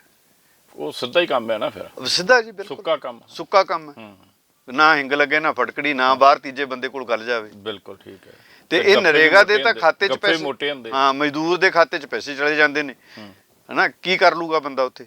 ਜੇ ਕਿਸੇ ਸੁਪਰਵਾਈਜ਼ਰ ਨੇ, ਕਿਸੇ ਥੱਲੇ ਫੀਲਡ ਵਰਕਰ ਨੇ ਜੇ 10 ਦੀਆਂ 11 ਹਾਜ਼ਰੀਆਂ ਲਾ ਵੀ ਦਿੱਤੀਆਂ, 20 ਦਿਨ ਬਾਅਦ ਤਨਖਾਹ ਮਿਲੀ, ਇੱਕ ਦਿਹਾੜੀ ਦੇ ਕਿੱਥੋਂ ਪੈਸੇ ਲੈਣ ਜਾਊਗਾ? ਕੌਣ ਲੈਣ ਜਾਊਗਾ? ਨਾ ਕਿਸੇ ਨੇ ਦੇਣੇ ਆ, ਨਾ ਕਿਸੇ ਨੇ ਲੈਣੇ। ਤੇ ਇੱਥੇ ਬਣਦਾ ਕੁਛ ਨਹੀਂ। ਓਕੇ। ਇਸ ਕਰਕੇ ਠੇਕੇਦਾਰਾਂ ਨਾਲ ਜਿਹੜਾ ਮੋਹ ਆ ਉਹ ਨਹੀਂ ਅਸੀਂ ਛੱਡ ਸਕੀ। ਸਾਡੀ ਅਫਸਰਸ਼ਾਹੀ ਅਜੇ ਵੀ ਪੁਰਾਣੇ ਯੁੱਗ 'ਚ ਜਿਉਂ ਰਹੀ ਹੈ, ਜਦ ਕਿ ਸਕੀਮ ਤਾਂ 2005 ਦੀ। ਆਸ ਕਰਦੇ ਹਾਂ ਵੀ ਭਗਵੰਤ ਮਾਨ ਦੀ ਸਰਕਾਰ ਨੇ ਜਿਹੜਾ ਕਿ ਖੇਤੀ ਨੀਤੀ ਬਣਾਉਣੀ ਹੈ, ਹੋ ਸਕਦਾ ਇਹ ਜਿਹੜੇ ਟੋਏ ਨੇ ਇਹ ਕਿਤੇ ਪੂਰੇ ਜਾਣ, ਉਮੀਦ ਕਰਦੇ। ਅੱਗੇ ਇੱਕ ਤੁਸੀਂ ਗੱਲ ਕੀਤੀ ਹੈ, ਸ਼ਬਦ ਬੜੇ ਸੋਹਣੇ ਵਰਤੇ ਤੁਸੀਂ, ਜਿਹੜੀ ਤੁਸੀਂ ਇਹ ਸੁਝਾਅ ਦਿੱਤੇ, ਮੁਕੰਮਲ ਸੰਪੂਰਨ ਸਕੀਮ ਫਸਲੀ ਚੱਕਰ। ਇਹ ਕੀ ਹੈ? ਫਸਲੀ ਚੱਕਰ ਦਾ ਇਹ ਹੈ ਜੀ ਕਿ ਅਸੀਂ ਕਣਕ ਝੋਨਾ ਦੇ ਚੱਕਰ ਚੋਂ ਕਿਉਂ ਨਹੀਂ ਨਿਕਲ ਪਾ ਰਹੇ। ਇਹ ਗੱਲ ਬਿਲਕੁਲ ਠੀਕ ਹੈ ਕਿ ਇੱਥੇ ਆਮਦਨ ਵੱਧ ਹੈ, ਪਰ ਜਦੋਂ ਅਸੀਂ ਆਮਦਨ ਦੇ ਜਿਹੜੇ ਹੋਰ ਜਰੀਏ ਜਦੋਂ ਆਲਟਰਨੇਟਿਵ ਦਿੰਨੇ ਆ, ਆਮਦਨ ਕਿੰਨਾ ਕੁ ਚਿਰ ਵੱਧ ਰਹੂਗੀ? ਨਹੀਂ, ਬਹੁਤੀ ਦੇਰ ਨਹੀਂ ਰਹਿਣੀ ਹੈ। ਇਸ ਕਰਕੇ ਨਹੀਂ ਰਹਿਣੀ, ਮੈਂ ਕੋਈ ਬਦਦੁਆ ਨਹੀਂ ਦੇ ਰਿਹਾ, ਮੈਂ ਕੋਈ ਪੀਰ ਪੈਗੰਬਰ ਜੋਤਸ਼ੀ ਵੀ ਨਹੀਂ ਹੈਗਾ। ਕਿਉਂ ਦਿਓਗੇ? ਤੁਸੀਂ ਤਾਂ ਖੁਦ ਕਿਸਾਨ। ਹਾਂ, ਮੈਂ ਖੁਦ ਕਿਸਾਨ ਹਾਂ, ਔਰ ਮੈਂ ਦੇਖ ਰਿਹਾ ਕਿ ਮੇਰੇ ਖੇਤਾਂ ਦੇ ਵਿੱਚ ਹੀ ਹੁਣ 800 ਫੁੱਟ ਤੱਕ ਪਾਣੀ ਨਹੀਂ ਹੈਗਾ ਸੀ, ਜਿਹੜੀ ਤੁਸੀਂ ਇੰਟਰਵਿਊ ਕਰਕੇ ਆਏ। ਤਾਂ ਫਿਰ ਕੀ ਕਰਾਂਗੇ? ਬੋਰ ਤਾਂ ਸਾਡੇ ਅੱਗੇ ਹੀ ਤੀਜੀ ਲੇਅਰ ਤੇ ਚਲੇ ਗਏ। ਜੌਲ ਸਾਹਿਬ ਨੇ ਇਹੀ ਕਿਹਾ ਸੀ ਨਾ ਵੀ ਬਿਜਲੀ ਤਾਂ ਫ੍ਰੀ ਮਿਲ ਜੂ, ਤੇ ਜਿੱਦਣ ਪਾਣੀ ਨਾ ਹੋਇਆ। ਜਿਹੜੇ ਤੁਸੀਂ ਉਹ ਤੁਹਾਡੇ ਬਾਗ ਦੀ ਆਪਾਂ ਕੀਤੀ ਸੀ ਸਟੋਰੀ, ਜਿਹੜਾ ਛੋਟਾ ਜਿਹਾ ਤੁਹਾਡਾ ਟਰੈਕਟਰ ਤੇ ਜਿਹੜੇ ਅੱਧੇ ਇੰਚ ਦਾ ਬੋਰ ਕੀਤਾ ਸੀ, ਉਹਦੀ ਬਹੁਤ ਦੁਨੀਆ ਭਰ 'ਚ ਬੜੀ ਚਰਚਾ ਚੱਲ ਰਹੀ ਹੈ। ਹਾਂਜੀ। ਸੋ ਇਹ ਹੈ ਕਿ ਸਾਨੂੰ ਇਹ ਸਾਰਿਆਂ ਨੂੰ ਇਸ ਪਾਸੇ ਵੱਲ ਸੋਚਣਾ ਪਏਗਾ। ਇਹਦੇ ਵਿੱਚ ਜਿਹੜਾ ਬਹੁਤ ਵੱਡਾ ਕਨਸੈਪਟ ਹੈ, ਜਿਹੜਾ ਵਾਟਰਸ਼ੈਡ ਮੈਨੇਜਮੈਂਟ ਦਾ ਵੀ ਹੈ ਨਾ, ਉਹ ਕਾਹਦੇ ਨਾਲ ਰਿਲੇਟਡ? ਉਹਦੀ ਇੱਕ ਫਾਊਂਡੇਸ਼ਨ ਹੈ, ਨਿਵੇਕਲੀ ਫਾਊਂਡੇਸ਼ਨ ਹੈ, ਉਹ ਹੈਗੀ ਵਾਟਰ ਬਜਟਿੰਗ। ਓਕੇ। ਤੁਸੀਂ ਵਿੱਤੀ ਬਜਟ ਤਾਂ ਸੁਣਿਆ ਹੋਊਗਾ, ਪਰ ਵਾਟਰ ਬਜਟ ਦਾ ਮਤਲਬ ਇਹ ਹੈਗਾ ਕਿ ਤੁਹਾਡੇ ਕੋਲ ਇੰਨਾ ਪਾਣੀ ਬਾਰਿਸ਼ ਦਾ ਆਉਣਾ, ਇੰਨਾ ਪਾਣੀ ਤੁਹਾਡੇ ਕੋਲ ਪਿਛਲੇ ਸਾਲ ਦਾ ਟੋਬਾ ਭਰਿਆ ਪਿਆ, ਇੰਨਾ ਤੁਸੀਂ ਅਗਲੇ ਸਾਲ ਫਿਰ ਛੱਡਣਾ ਜਾਂ ਇਸ ਤੋਂ ਵੱਧ ਛੱਡਣਾ, ਜਿਹੜਾ ਉਹਦਾ ਡਿਫਰੈਂਸ ਹੈ। ਧਰਤੀ 'ਚੋਂ ਕਿੰਨਾ ਕੁ ਕੱਢਣ ਦੀ ਗੁੰਜਾਇਸ਼ ਹੈ, ਤੇ ਧਰਤੀ 'ਚ ਤੁਸੀਂ ਰੀਚਾਰਜ ਜਦੋਂ ਖੇਤੀ ਕਰੋਗੇ, ਕੁਛ ਪਾਣੀ ਖੇਤਾਂ 'ਚ ਲਾਓਗੇ, ਉਹ ਰੀਚਾਰਜ ਹੋਏਗਾ। ਰੀਚਾਰਜ ਕਿੰਨਾ ਹੋਏਗਾ ਤੇ ਐਕਸਟ੍ਰੈਕਟ ਕਿੰਨਾ ਕਰੋਗੇ, ਇਹਨੂੰ ਵਾਟਰ ਬਜਟ ਦੇ ਹਿਸਾਬ ਨਾਲ ਆਪਦੀਆਂ ਫਸਲਾਂ ਦੀ ਵਿਉਂਤਬੰਦੀ ਕਰੋ। ਨਹੀਂ, ਇਹ ਵਾਟਰ ਬਜਟ ਬਾਰੇ ਤੁਹਾਡਾ ਮਤਲਬ ਵੀ ਅੱਜ ਤੱਕ ਅਫਸਰਸ਼ਾਹੀ ਨੇ ਕੋਈ ਕੰਮ ਹੀ ਨਹੀਂ ਕੀਤਾ? ਨਹੀਂ ਕੀਤਾ ਜੀ। ਮੇਰਾ ਮੰਨਣਾ ਕਿ ਪੰਜਾਬ 'ਚ ਨਹੀਂ ਹੋਇਆ। ਕਿਹੜੇ ਡਿਪਾਰਟਮੈਂਟ ਦਾ ਕੰਮ? ਇਹ ਸੋਇਲ ਕੰਜ਼ਰਵੇਸ਼ਨ ਦੀ ਸਭ ਤੋਂ ਫਸਟ ਜ਼ਿੰਮੇਵਾਰੀ ਹੈ, ਤੇ ਦੂਜੀ ਜ਼ਿੰਮੇਵਾਰੀ ਸਾਡੇ ਨਹਿਰ ਮਹਿਕਮੇ ਦੀ। ਤੁਸੀਂ ਦੇਖੋ ਕਿੰਨੀ ਇੰਪੋਰਟੈਂਟ ਤੁਸੀਂ ਦੱਸ ਰਹੇ ਜੇ ਸੋਇਲ ਕੰਜ਼ਰਵੇਸ਼ਨ ਡਿਪਾਰਟਮੈਂਟ ਦੀ। ਮੈਨੂੰ ਲੱਗਦਾ ਪੰਜਾਬ ਦੇ 5% ਲੋਕਾਂ ਨੂੰ ਪਤਾ ਹੋਣਾ ਵੀ ਇਹ ਸ਼ੈ ਕੀ ਹੈ, ਇਹ ਡਿਪਾਰਟਮੈਂਟ ਕਿਹੜਾ ਹੈ। ਦੇਖੋ, ਡਿਪਾਰਟਮੈਂਟ ਤਾਂ ਹੈਗਾ ਕਿ ਭੂਮੀ ਤੇ ਪਾਣੀ ਕੰਜ਼ਰਵ ਕਰਨਾ, ਬਚਾਉਣਾ, ਬਚਾਉਣਾ, ਬੱਚਤ ਕਰਨੀ ਉਹਦੀ। ਹਾਂ, ਪਰ ਉਹ ਕੀ ਬਚਾਉਂਦੇ ਨੇ? ਕਦੇ ਉਹ ਕੋਈ ਇਸ ਟਰਮਸ ਦੇ ਵਿੱਚ, ਰੀਅਲ ਟਰਮਸ ਦੇ ਵਿੱਚ ਤਾਂ ਕਦੇ ਵੈਲਿਊਏਟ ਹੀ ਨਹੀਂ ਹੁੰਦਾ ਕਿ ਮਹਿਕਮਾ ਕਰ ਕੀ ਰਿਹਾ।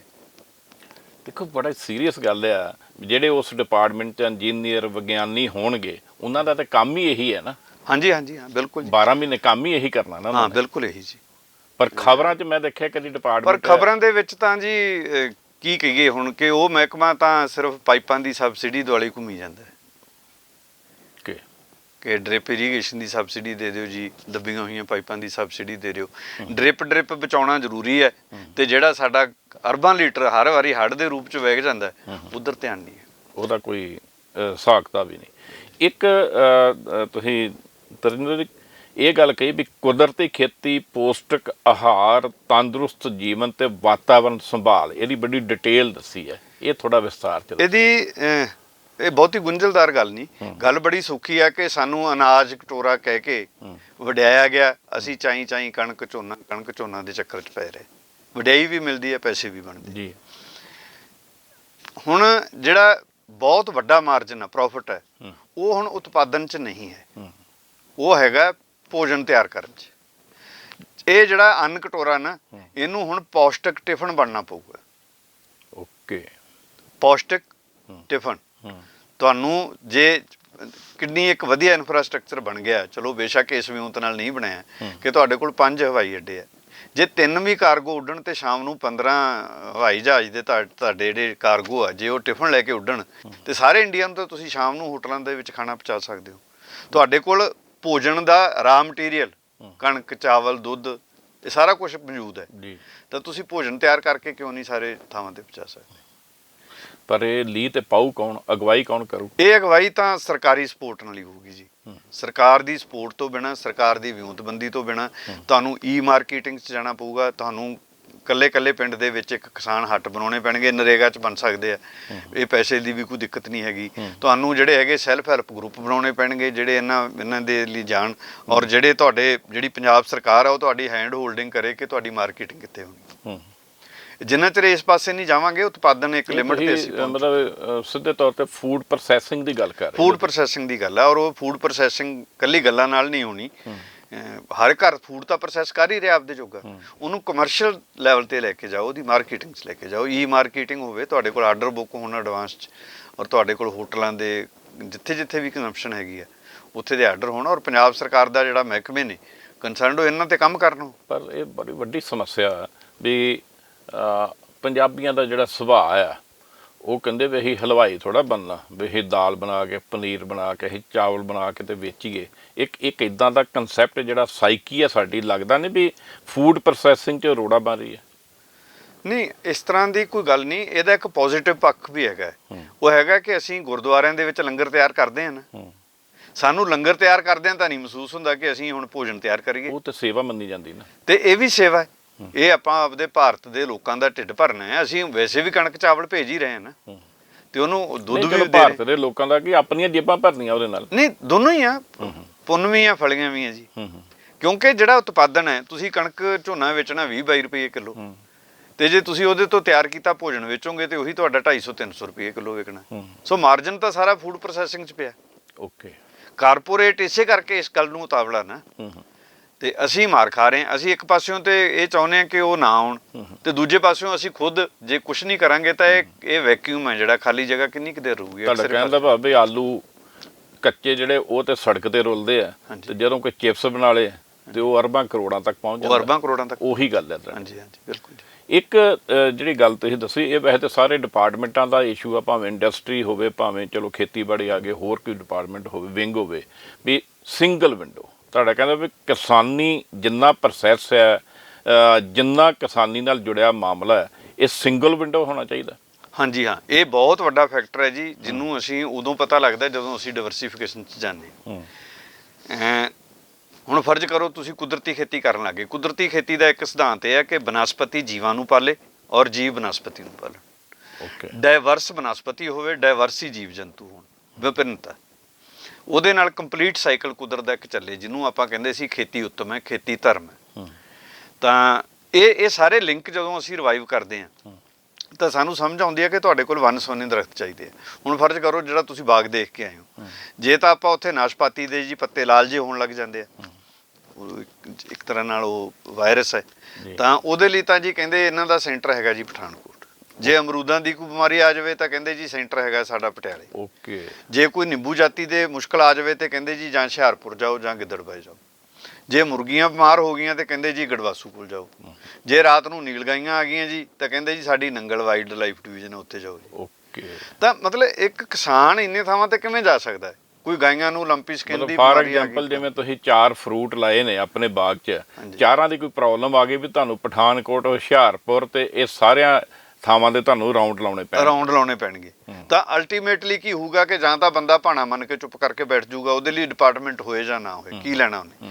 ਚਾਹੀਦਾ ਹੈ ਕਿ ਸਿੰਗਲ ਵਿੰਡੋ ਹੋਵੇ, ਜਿਹੜਾ ਤੁਹਾਡੇ ਇਲਾਕੇ ਦਾ ਇੱਕ ਅਫਸਰ ਹੈ, ਇਹ ਉਹਦੀ ਡਿਊਟੀ ਹੋਵੇ ਕਿ ਕਿਸਾਨ ਉਹਦੇ ਕੋਲ ਸਮੱਸਿਆ ਲੈ ਕੇ ਚਲੇ ਗਿਆ, ਆਪਦੇ ਖੇਤ ਦੇ ਉਹਨੇ ਪੱਤੇ ਤੋੜੇ ਕਿ ਜੀ ਆਹ ਵਾਇਰਸ ਆ ਰਿਹਾ, ਪੱਤੇ ਇਦਾਂ ਦੇ ਹੋ ਰਹੇ ਆ, ਜਾਂ ਇਸ ਤਰ੍ਹਾਂ ਫਲ ਨੂੰ ਆਹ ਵਾਇਰਸ ਆ ਰਿਹਾ, ਜਾਂ ਇਹਦੇ ਤੇ ਇਸ ਤਰ੍ਹਾਂ ਦਾ ਕੀਟ ਪਤੰਗ ਆ ਰਿਹਾ, ਤੇ ਉਸ ਬੰਦੇ ਦੀ ਡਿਊਟੀ ਹੋਣੀ ਚਾਹੀਦੀ ਹੈ ਕਿ ਉਹ ਕੰਸਰਨਡ ਮਹਿਕਮੇ ਤੋਂ ਪੁੱਛ ਕੇ ਉਹਨੂੰ ਗਾਈਡ ਕਰੇ। ਤਾਂ ਇਸ ਤਰ੍ਹਾਂ ਤਾਂ ਹੋ ਨਹੀਂ ਰਿਹਾ, ਤੇ ਫਿਰ ਜਦੋਂ ਕੋਈ ਸੁਣਵਾਈ ਨਹੀਂ ਹੋਣੀ, ਕਿਸਾਨ ਦਾ ਹੱਲ ਹੀ ਨਹੀਂ ਹੋਣਾ, ਤੇ ਫਿਰ ਉਹ ਆਰਾਮ ਨਾਲ ਠੀਕ ਹੈ ਕਣਕ ਝੋਨਾ ਉਹਨੇ ਬਿਗੇ ਲਾ ਲਏ, ਝੋਨਾ ਲਾ ਲਿਆ, ਕੰਬਾਈਨ ਲਿਆਊਗਾ, ਵੱਢ ਕੇ ਮੰਡੀ ਸੁੱਟ ਆਊਗਾ। ਬਾਕੀ ਹੁਣ 11 ਮਹੀਨੇ ਜੇ ਤੁਸੀਂ ਸਾਲ ਦੇ ਵਿੱਚ ਬੈਠ ਕੇ ਤਾਸ਼ ਖੇਡਦੇ ਹੋ ਤੇ 1 ਮਹੀਨਾ ਕੰਮ ਕਰਦੇ ਹੋ, ਤੇ ਫਿਰ ਸਾਲ ਦੀ ਤਨਖਾਹ ਤਾਂ ਕੋਈ ਨਹੀਂ ਮਿਲਦੀ, ਕਿਤੋਂ ਨਹੀਂ ਮਿਲਦੀ। ਇਹ ਬਹੁਤ ਵੱਡਾ ਸਵਾਲ ਹੈ। ਸਾਨੂੰ ਸਾਰਾ ਸਾਲ ਬਿਜੀ ਰਹਿਣ ਵਾਸਤੇ, ਸਾਰੇ ਸਾਲ ਦੇ ਰੁਜ਼ਗਾਰ ਕਰਨ ਵਾਸਤੇ ਸਾਨੂੰ ਫੂਡ ਪ੍ਰੋਸੈਸਿੰਗ ਤੇ ਡਿਵਰਸੀਫਿਕੇਸ਼ਨ 'ਚ ਜਾਣਾ ਪਊਗਾ। ਔਰ ਜਦੋਂ ਬੰਦਾ ਇੱਧਰ ਤੁਰਦਾ, ਸਭ ਤੋਂ ਪਹਿਲਾਂ ਸ਼ੁਰੂ ਤੁਹਾਨੂੰ ਵੱਧ ਸਮੱਸਿਆ ਹੁੰਦੀ ਹੈ, ਤਜਰਬੇ ਦੀ ਵੀ ਘਾਟ ਹੁੰਦੀ ਹੈ, ਇਕੋਲੋਜੀ ਵੀ ਹਾਲੇ ਡਿਵੈਲਪ ਨਹੀਂ ਹੋਈ ਹੁੰਦੀ। ਤਾਂ ਉਸ ਸਟੇਜ ਦੇ ਉੱਤੇ ਜੇ ਸਿੰਗਲ ਵਿੰਡੋ ਨਹੀਂ ਹੋਊਗੀ ਤਾਂ ਕਿਸਾਨ ਕਿਵੇਂ ਡਿਵਰਸੀਫਿਕੇਸ਼ਨ 'ਚ ਜਾਊਗਾ ਹੀ ਨਹੀਂ। ਇੱਕ ਤਜਿੰਦਰ ਜੀ, ਲੱਗਦਾ ਨਹੀਂ ਵੀ ਇਹ ਚੰਗਾ ਸੰਕੇਤ ਕਹਿ ਸਕਦੇ ਹਾਂ ਜਾਂ ਚੰਗੀ ਪਹਿਲ ਕਦਮੀ ਕਹਿ ਸਕਦੇ ਹਾਂ ਵੀ ਭਗਵੰਤ ਸਿੰਘ ਮਾਨ ਦੀ ਸਰਕਾਰ ਨੇ ਔਰ ਨਾਲ ਖੇਤੀਬਾੜੀ ਮੰਤਰੀ ਜਿਹੜੇ ਨੇ ਕੁਲਦੀਪ ਸਿੰਘ ਧਾਲੀਵਾਲ, ਉਹਨਾਂ ਨੇ ਘੱਟੋ ਘੱਟ ਪਹਿਲ ਕਦਮੀ ਤਾਂ ਕੀਤੀ ਨਾ। ਇਹ ਪਹਿਲੀ ਗੱਲ ਤੇ ਵੀ ਖੇਤੀ ਨੀਤੀ ਬਣਾਈ ਜਾਵੇ, ਫਿਰ ਉਹ ਖੇਤੀ ਨੀਤੀ ਜਿਹੜੀ ਹੈ ਉਹ ਏਸੀ ਦੇ ਕਮਰਿਆਂ 'ਚ ਬੈਠੇ ਅਧਿਕਾਰੀਆਂ ਨੂੰ ਨਹੀਂ ਸੌਂਪ ਦਿੱਤੀ ਵੀ ਬਣਾ ਕੇ ਤੇ ਨੋਟੀਫਾਈ ਕਰ ਦਿਓ। ਉਹਦੇ ਲਈ ਤੁਹਾਡੇ ਵਰਗੇ ਸੱਜਣ ਜਾਂ ਹੋਰ ਜਿਹੜੇ ਐਕਸਪਰਟ ਨੇ ਉਹਨਾਂ ਦੇ ਸੁਝਾਅ ਮੰਗੇ ਗਏ ਨੇ। ਇਹ ਜਿਹੜਾ ਪ੍ਰੋਸੈਸ ਚੱਲ ਰਿਹਾ ਨਵੀਂ ਸਰਕਾਰ ਨੇ ਚਲਾਇਆ, ਇਹਦੇ ਤੇ ਕਿੰਨੀ ਕੁ ਆਸ ਲੱਗਦੀ ਹੈ? ਇਹਦੇ ਤੇ ਆਸ ਰੱਖਣੀ ਬਣਦੀ ਹੈ, ਪਰ ਮੇਰਾ ਖਿਆਲ ਇਹ ਗੱਲ ਸਾਲ ਤਾਂ ਆਪਾਂ ਨੂੰ ਅਜੇ ਖੇਤੀ ਨੀਤੀ ਦੀ ਰਿਆਂ ਲੈਂਦੇ ਲੰਘ ਗਿਆ 31 ਮਾਰਚ। ਓਕੇ। ਤੇ ਹੋ ਸਕਦਾ 7-8 ਮਹੀਨੇ ਅੱਗੇ ਹੀਅਰਿੰਗ ਜਿਹੜੀਆਂ ਸੁਣਵਾਈ ਹੋ ਰਹੀ ਹੈ ਉਹਦੇ 'ਚ ਲੰਘ ਜਾਣ। ਫਿਰ ਉਸ ਤੋਂ ਬਾਅਦ ਹੁਣ ਮੈਂ ਤਾਂ ਕੇਂਦਰੀ ਸਕੀਮਾਂ ਦੀ ਵਰਤੋਂ ਦੀ ਗੱਲ ਕਰ ਰਿਹਾ, ਜਿਹ 'ਚ ਵਿੱਤ ਦਾ ਕੋਈ ਰੌਲਾ ਹੀ ਨਹੀਂ। ਹੋ ਸਕਦਾ ਜਿਹੜੇ ਬਹੁਤ ਸਾਰੇ ਖੇਤੀ ਮਾਹਰ ਨੇ, ਜਾਂ ਜੋ ਮੇਰੀ ਜਾਣਕਾਰੀ ਮੁਤਾਬਕ ਜਿਹੜੀਆਂ ਕਿਸਾਨ ਜਥੇਬੰਦੀਆਂ ਨੇ, ਉਹਨਾਂ ਨੇ ਜਿਹੜੀਆਂ ਮੰਗਾਂ ਰੱਖੀਆਂ ਉਹ ਸਾਰੀਆਂ ਵਿੱਤੀ ਸਿੱਧੀਆਂ ਵਿੱਤ ਨਾਲ ਰਿਲੇਟਡ ਨੇ। ਤੇ ਪੰਜਾਬ ਸਰਕਾਰ ਮੁੜ ਕੇ ਇਸ ਗੱਲੋਂ ਹੀ ਹੱਥ ਖੜੇ ਕਰ ਦੇਵੇ ਕਿ ਸਾਡੇ ਕੋਲ ਤਾਂ ਵਿੱਤ ਹੀ ਹੈ ਨਹੀਂ। ਅਜੇ ਤਾਂ ਮੁਲਾਜ਼ਮਾਂ ਦੀਆਂ ਜਿਹੜਾ 2016 ਵਾਲਾ ਜਿਹੜਾ ਪੇ ਕਮਿਸ਼ਨ ਉਹ ਨਹੀਂ ਲਾਗੂ ਹੋਇਆ, ਗਵਰਨਮੈਂਟ ਆਫ ਇੰਡੀਆ ਅਗਲਾ ਪੇ ਕਮਿਸ਼ਨ ਅਨਾਉਂਸ ਕਰਨ ਨੂੰ ਫਿਰਦੀ ਹੈ। ਤਾਂ ਮਤਲਬ ਜਦੋਂ ਅਜੇ ਤੱਕ ਇੱਕ ਮੁਲਾਜ਼ਮ ਦਾ ਔਸਤ ਇੱਕ ਮੁਲਾਜ਼ਮ ਦਾ 6 ਲੱਖ ਤੋਂ ਲੈ ਕੇ 66 ਲੱਖ ਤੱਕ ਜਿਹੜੇ ਕਲਾਸ 1 ਅਫਸਰ ਆ ਉਹਨਾਂ ਦਾ ਬਕਾਇਆ ਪਿਆ। ਤੁਸੀਂ ਗੱਲ ਕਰ ਰਹੇ ਜਿਹੜੇ 1 ਜਨਵਰੀ 2016 ਤੋਂ ਲੈ ਕੇ 30 ਜੂਨ 2021 ਤੱਕ ਜਿਹੜੇ 6ਵੇਂ ਤਨਖਾਹ ਕਮਿਸ਼ਨ ਦੀ ਜਿਹੜੀ ਰਿਵੀਜ਼ਨ ਹੈ, ਪੂਰੇ 5 ਸਾਲ ਦਾ ਤਨਖਾਹਾਂ ਦਾ ਤੇ ਪੈਨਸ਼ਨਰਾਂ ਦਾ ਜਿਹੜਾ ਨਾਲ ਡੀਏ ਜੀ ਤੇ ਪੈਨਸ਼ਨ ਜਿਹੜੀ ਰਿਵੀਜ਼ਨ ਹੈ, ਪੈਨਸ਼ਨਾਂ ਨੇ ਗ੍ਰੈਚੁਇਟੀ ਰਿਵਾਈਜ਼ ਹੋਣੀ ਹੈ। ਸੋ ਅਜੇ ਤਾਂ ਉਹ ਹੀ ਨਹੀਂ ਨਿਪਟ ਰਿਹਾ, ਤਾਂ ਅਗਲਾ ਪੇ ਕਮਿਸ਼ਨ ਤਿਆਰ ਹੈ। ਫਿਰ ਆਪਾਂ ਇਹਦੇ ਵਾਸਤੇ ਵਿੱਤ ਕਿੱਥੋਂ ਲੈ ਕੇ ਆਵਾਂਗੇ? ਉਹ ਅਲਟੀਮੇਟਲੀ ਮੇਰਾ ਕਹਿਣ ਦਾ ਮਤਲਬ ਇਹ ਠੀਕ ਤੁਹਾਡੀ ਗੱਲ, ਕੋਈ ਵਿੱਤ ਦੀ ਗੱਲ ਕਰੂਗਾ, ਜਿਵੇਂ ਤੁਸੀਂ ਕਿਹਾ ਵੀ ਕਈ ਚੀਜ਼ਾਂ ਤੇ ਜਿਹੜੀਆਂ ਨੇ ਪੈਸੇ ਜਿਹੜੇ ਹੈਗੇ ਸਾਡੇ ਕੋਲ ਕੇਂਦਰੀ ਸਕੀਮਾਂ ਦੇ, ਉਹਦੇ ਨਾਲ ਹੀ ਸਰ ਸਕਦਾ। ਸਮਾਂ ਤਾਂ ਭਾਵੇਂ ਮੈਂ ਕਹਿੰਦਾ 2 ਮਹੀਨੇ ਵੱਧ ਲੱਗ ਜੇ, ਪਰ ਜੇ ਨੇਕ ਨੀਤੀ ਨਾਲ ਜਿਵੇਂ ਲੱਗੀ ਆ ਸਰਕਾਰ, ਜੇ ਕਿਤੇ ਨੀਤੀ ਬਣਾ ਦੇ ਤੇ ਘੱਟੋ ਘੱਟ ਇੱਕ ਪਲੇਟਫਾਰਮ ਤੇ ਕਿਸਾਨ ਨੂੰ ਮਿਲ ਜੇਗਾ ਨਾ, ਉਹਨੂੰ ਲੀਹ ਤੇ ਮਿਲ ਜੇਗੀ ਨਾ, ਅਗਵਾਈ ਤੇ ਮਿਲ ਜੇਗੀ ਨਾ, ਉਹ ਪਲੱਸ ਪੁਆਇੰਟ ਨਹੀਂ ਲੱਗਦਾ? ਨਹੀਂ, ਬਿਲਕੁਲ ਪਲੱਸ ਪੁਆਇੰਟ ਆ, ਪਰ ਇਹਦੇ 'ਚ ਦੇਰੀ ਹੋ ਰਹੀ ਹੈ, ਹੋਰ ਦੇਰੀ ਨਹੀਂ ਹੋਣੀ ਚਾਹੀਦੀ। ਜੇ ਸਾਡਾ ਇਸ ਤਰ੍ਹਾਂ ਹੀ 1.5-2 ਸਾਲ ਲੰਘੇ, 5 ਸਾਲ ਦੀ ਸਰਕਾਰ ਹੈ, ਅਗਲੇ ਸਾਲ ਫਿਰ MP ਇਲੈਕਸ਼ਨ ਆ ਜਾਣੀਆਂ, ਤੇ ਕਿਤੇ ਇਹ ਨਾ ਹੋਵੇ ਕਿ ਇਦਾਂ ਹੀ ਰਹਿ ਜਾਵੇ ਕਿ at the end of term ਆਪਾਂ ਜਾ ਕੇ ਨੀਤੀ ਬਣਾਈਏ, ਫਿਰ ਕਹਿ ਦਾਂਗੇ ਹੁਣ ਲਾਗੂ ਕਰਨ ਲਈ 5 ਸਾਲ ਹੋਰ ਦਿਓ ਜੀ।